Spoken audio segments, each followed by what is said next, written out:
Alan, oh, di ba bawal sa'yo yan? Kaya nga, pumunta ka ng doktor, pagamot, para gumaling ka at sabi mo, maghahanap buhay ka.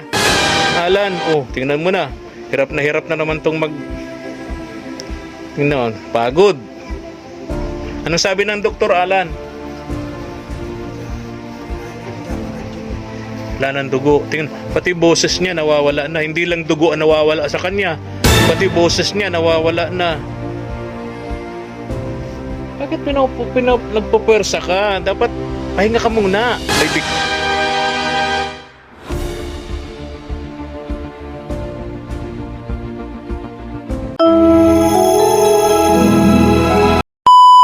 Subscribe to my channel. Isang mapagpalang umaga po sa ating lahat, mga katuwang. Diyos maray na aga po sa Satuya, Agabos. Ngayong umaga, samahan niyo po ako, mga katuwang. Pupuntahan natin yung sina Merly. At update natin kayo, mga katuwang, kung ano na po ang nangyari doon sa asawa nito. Kung nakapunta na po sa doktor, binigyan natin siya ng 3,000 pesos para makapag-pa-check up at makabili po ng gamot. Yung sakit po nung asawa ni Merly, sabi niya, may bukol daw siya sa baga at may tubig sa baga. Kaya kunting kilos nito, parang hinahabol ang kanyang hininga. Hinahabol niya ang kanyang hininga. Sobrang nakakaawang tingnan ang kalagayan po ng asawa ni Merly. Gusto natin itong gumaling para makapagtrabaho para sa pamilya nito, para si Merly matigil na po sa panghihingi, pamamalimos, no? Kasama pa yung kanyang mga maliliit na anak, mga katuwang. Kaya tingnan po natin ngayon, update namin kayo ano na pong nangyari doon sa kanyang asawa, kung nakapunta po sila ng doktor o kaya po kung nakabili po sila ng gamot. Kaya tara na po, tara po natin dito itong motor natin. Mahirap kasing pumunta rito sa lugar nila, mga putik, hindi kakayanin ng motor pagka tayo ay sumimplang. Sinamantala po namin tong pagkakataong ito, maganda ang panahon kasi may pinakahuling hula po ang Pag-asa. Meron kami ditong sama ng panahon na paparating, kauna-unahang bagyo sa taong ito, si Typhoon Ada. Sa hula po ng Pag-asa, sabi nito, tatamaan po ang may parte ng Visayas region, kasama po ang Bicol region, kasama po ang Camarines Norte. Andun po sa report ng Pag-asa po, mga katuwang.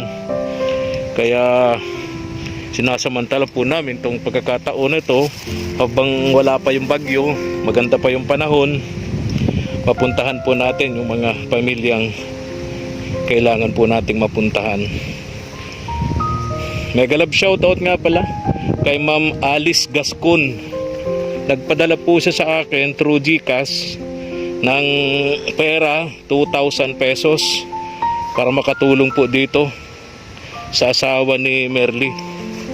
Di na po ako nagbawas dito para bumili ng groceries kasi pang-4 na araw pa lang naman buhat nang ako'y pumunta rito. May dala akong rice and groceries para sa kanila, kaya di na ako bumili. Bibigay ko sa kanila yung 2,000 cash na bigay ni Ma'am Alice para makadagdag po kung may bibiling pang gamot yung asawa nito, si Alan, mga katuwang.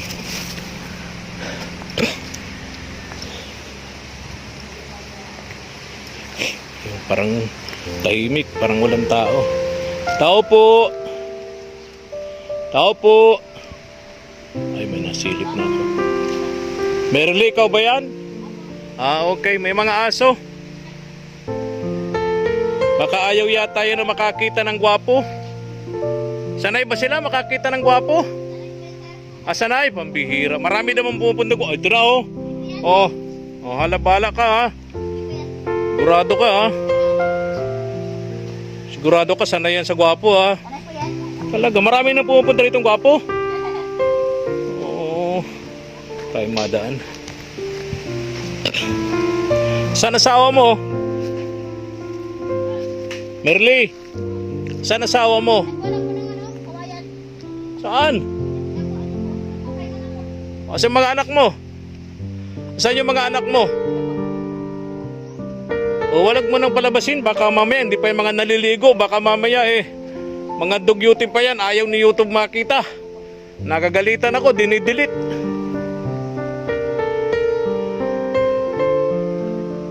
Diba, anong ginagawa ng asawa mo si Alan? Nagkuha po ng kawayan eh. Ano po? Ha? Ano, sandalan. Dito ka. Nagkuha ng kawayan, saan? Diyan na po. Ano po dito ayo? Di ba bawal sa kanya yon? Pagtrabahong mabibigat na, mahirap kumuha ng kawayan.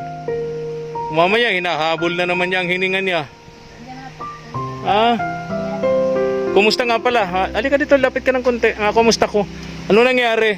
Dito ka, masilaw. Ano nangyari? Nakapunta kayo sa doktor? Opo. Sigurado ka? Fix man? Opo. Diyan po yung ano. May reseta? Saka po yung papel. Resibo? Ay, nandiyan po yung ano. Resibo? Wala po. Di pa po ginanano. Resibo. Oo. Baka sinungaling ka, ha? Wag na, joke lang naman. Ikaw naman, Merly, di ka naman biro. At least nakapunta kayo doon. Nakapa-check up. Opo. Tapos, nakabili ng gamot. Opo. Tama? 3,000, magkano natira? 400 po. 400, at least may natira. May bili naman ako sa inyong rice and groceries, no? So, sabi ko sa inyo, bili kayo ng masarap-sarap na ulam naman. Kailangan kasi ng asawa mo ni Alan na makakain naman ng medyo masarap-sarap yung may sabaw. Kailangan niya ng resistensya, ng lakas, no? Kasi tingnan mo, asawa mo payat na maputla. Wala na daw po sir. Dugo. Anemic daw po. Anemic, wala nang dugo. Sana napunta yon? Kasi Baka sinipsip mo na. Hindi po. Hindi mo sinipsip? Hindi po. Hindi pa? Hindi pa? Di ba po? Di ba? Hindi po. Ano daw po sir? May plano ka. Ayo. Bakit daw? Bakit naging anemic? Pag gabi po siya nakaupo, hindi po siya nakakatulog. Hindi siya nakakatulog. Tagal po hindi nakakatulog ay. Tagal Yun pa ang po dahilan kung bakit Anemic po siya. Tapos anemic, suka po siya. nagang suka. Alan! Oh, di ba bawal sa'yo yan? Kaya nga, pumunta ka ng doktor, pagamot, para gumaling ka at sabi mo ay maghahanap buhay ka. Yung pagtitinda ng paglalako ng isda at gulay para sa pamilya mo, sa mga anak mo, para matigil na ito si Merly ka lalako ng ay nako pumupunta sa mga politiko, manghingi ng manghingi. Pambihira, tigilan mo na yan, ha. Pagka nagtrabaho na, naghanap buhay na itong asawa mo si Alan, huwag ka nang mag house to house sa mga bahay-bahay ng mga politiko. Nakakahiya lang yun. Bibigyan ka 20, 50. Kilalang kilala ka na nila. Di ba? Tinataguan ka na sa mga opisina. Di ba? Bit-bit mo pa yung mga anak mo. Kawawa naman. Ha? Ibigay mo to sa mga anak mo, tinapay. Ibigay mo to sa mga anak mo. Alan, upo ka muna. Upo muna, pahinga muna.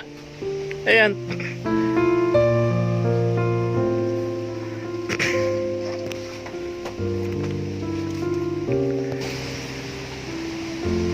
Pagka gumaling ito si Alan at nakapaghanap buhay, promise mo sa akin, ha? Hindi ka na babalik dun sa ginagawa mo, ha? Hindi na po.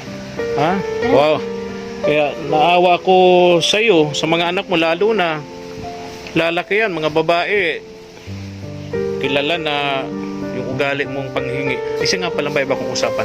Ano na nangyari nga pala doon kay Lola Celia? Makatuwang, ito pong si Merly, lola niya, si Lola Celia. Naalala niyo po si Lola Celia, yung binablog po natin doon sa bundok na kaaway niya, yung mga anak niya.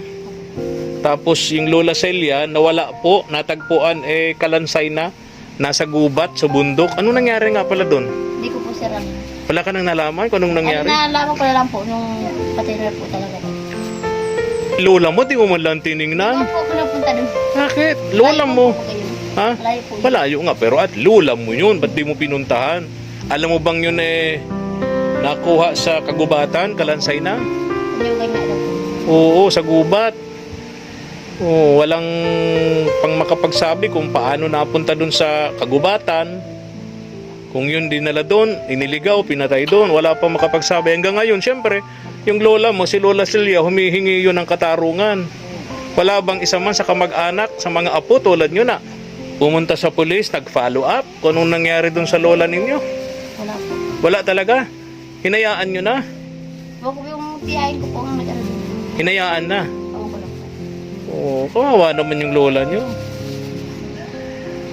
So ikaw, hinayaan mo na. Di po ako nakapunta doon. Mali. Ay, okay. Ay, Alan, tingnan mo na. Hirap na naman tong tingnan, pagod. Anong sabi ng doktor, Alan? Wala ng dugo. Tingnan, pati boses niya nawawala na. Hindi lang dugo ang nawawala sa kanya. Pati boses niya nawawala na. Bakit nagpupwersa ka? Dapat pahinga ka muna. May bigas ka naman dyan. May mga dilata ko dyan. Kain ka muna. Palakas. Huwag mong pilitin yung sarili mo. Oh. Ha? Nabuboring. Kapag kaya ng rason mo, nabuboring ka, kaya gumagawa ka, kumikilos ka, paano kung magkasakit kang malala? O sinong kawawa? O di siyempre, hindi lang ikaw. Mga anak mo, si Merly. Ito si Merly, pag nawala ka, mag-aasawa agad ito. Hindi ewan po. Ha? Hindi po. Imposible yan. Ito maniwala dyan. Alan, maniwala ka dito? Ha? Kay Merly? Na hindi mag-aasawa pag nawala ka? Ha? Tingin mo, mga ilang buwan bago mag-asawa pagka nawala ka? Tingin mo, mga 1 linggo? Hindi ewan po. Joke lang. Joke lang. Pero at least nagkabalikan na kayo. Tuwa na ako doon. Alam ko may rason naman si Alan, kaya siya umalis dito. Ayaw niyang pabigat pa sa iyo. Kaya niya ginawa, umalis siya, nagdumistansya sa iyo. Ayaw niya maging pabigat pa sa iyo. Maging pasanin mo pa. 'Di ba? Kaya Alan, pagaling ka, harap pa dito sa akin. Gandang lalaki mo tapos nakatagilid ka. Yun, yun na in love sa iyo si Merly ay. Pumunta ka daw ng doktor. Gusto kong i-confirm sa iyo at si Merly medyo alanganin ako maniwala diyan. Daming kasinungalingan niya sa akin ginawa niya. Para ano? Tinitest. Blood chem po. Blood chem. So doon sa blood chem nakita wala nang dugo. Ilan na lang ba? Baby sa iyo. Low blood na low blood? Di niya tinanong. Di niya tanong. Yung bang ano niya, yung hemoglobin mababa na? Hemoglobin yung pula at puti na dugo. Mano daw pang puti. Mas lamang ang puti. Mahirap yun. Low blood pagkatapos mababa yung hemoglobin. Yung sa baga mo. X-ray, dapat X-ray. Nagbigay pong request. Ha? Nagbigay pong request. Nagbigay ng request para sa X-ray. Di ba X-ray ka na nung una? O di ba di na lang pa? Ha? Pa-X-ray daw po yun. Pa-X-ray uli. Kasi, ano na po yun 2 years na po yun. Matagal na. Bago na 2023 siyempre. po yun. Ha? 2023. O bago na siya, matagal na pala. 2 years na pala yung X-ray na yun. So, ganito na lang. Magbigay ako sa inyo ngayon ng pampa-X-ray. Ha? Alan, punta ka sa X-ray para malaman natin yung status, yung kalagayan ng baga mo. Sabi mo, may bukol yan. 2 years pa yun, nakaraan. May bukol at may tubig. Ano? So, tingnan natin ngayon kung ano ng klase. Shirley, Merly, Apo. lagaan mo yung asawa mo. Opo. Hindi ka na makakakuha ng ganito kagwapo. Pambihira. Alan, pagaling ka. Pag hindi ka gumaling, ikaw din, ka mag-aasawa agad to si Merly. Biro na yan. Ano yan? Yung request po sa Yung request. Paniwala na ako sa iyo. Hindi, kala niya kasi di talaga naniniwala sa kanya. Joke lang naman. Sige ha. Alan, Merly, alis na ako ha. Alan, magpa-X-ray ka, ha? Ito, diyan mo to. Pang pa-X-ray yan, ha? 1.5 sabi mo? Tama? 1.5, so may sukli pang 500. Ayan, tama? Alis na ako.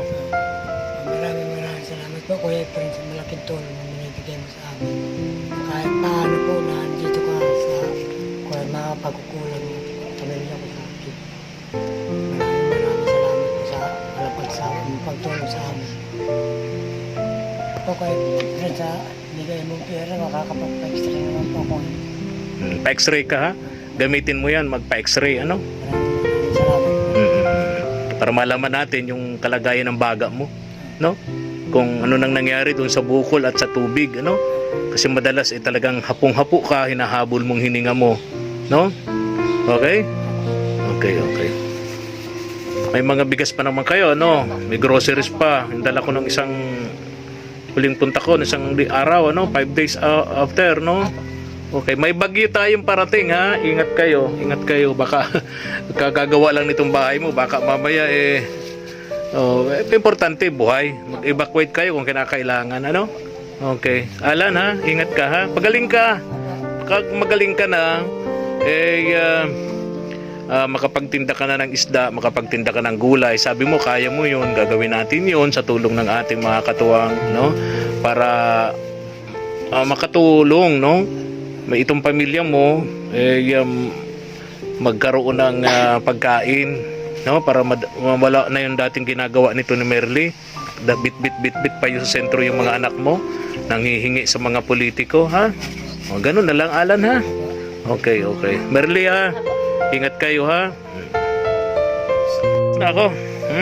Pasalamatan nyo si Ma'am Alice Gascon of USA. Maraming salamat po, Ma'am Alice Gascon, sa malaking tulong po binibigay niyo sa amin. Maraming salamat po.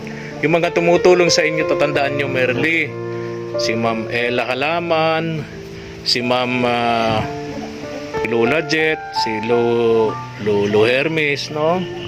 Si Sir Marshall Eugenio, ngayon si Ma'am Alice Gascon.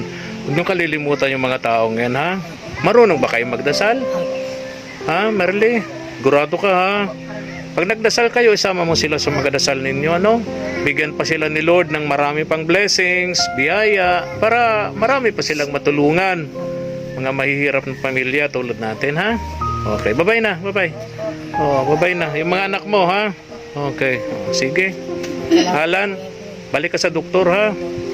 Tanghali na, hapon na, bukas na lang. Ano? Bukas, ano? Priority nyo magang-maga sa tawag diyon sa x-ray. Pero sa provincial hospital, mura lang x-ray, parang 150 lang. Doon na lang kayo, ha? Tapos yung iba magagamit yan sa gamot. Ha, pagkain nyo, ha? Okay, sige, alis na ako, Alan. Okay. Bye-bye. Oh. Tara na po. Katuwang. Yan. Alis na ako, ha? Ingat kayo.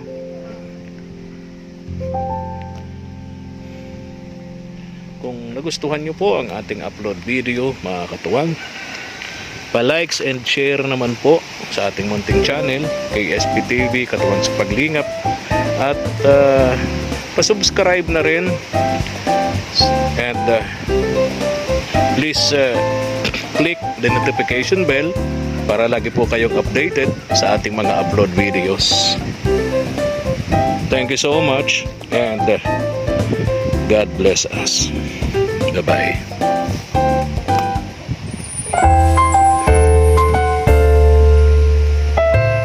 Thank you for watching.